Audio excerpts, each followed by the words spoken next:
నిన్న రాత్రి జరిగిన శతమానం భవతి సక్సెస్ మీట్ కు అతిథిగా వచ్చిన చిరంజీవి నిర్మాత దిల్ రాజును హీరో సర్వానంద్ ఆకాశానికి ఎత్తేస్తూ చేసిన మితిమీరడు పొగడ్తలతో ఆ ఫంక్షన్ అత్యంత ఆహ్లాదకరంగా జరిగింది. టాప్ నిర్మాతలు అంతా ఫైనాన్షియర్స్ గా మారిపోతుంటే నిజమైన దిల్ తో దిల్ రాజు నిర్మాతగా చేస్తున్న సాహసాలు తనను ఆశ్చర్యపరుస్తున్నాయంటూ దిల్ రాజుపై పొగడ్తలు కురిపించాడు చిరంజీవి. ఇక ఈ మూవీ హీరో సర్వానంద్ గురించి మాట్లాడుతూ చిన్న వయసు నుండి చరణ్ తో తన ఇంటిలో తిరిగిన సర్వానంద్ను చూస్తే తనకు తన కొడుకును చూస్తున్నట్లుందని అంటూ సర్వాపై తన అభిమానాన్ని ప్రదర్శించాడు మెగాస్టార్.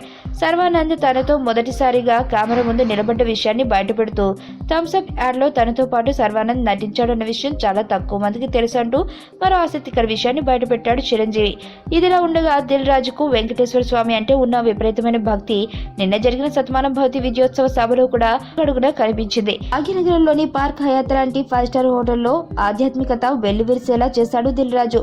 పలువురు జిఆర్ స్వాములను ఆయన ఈ సభకు రావడం అందరినీ ఆశ్చర్యపరిచింది.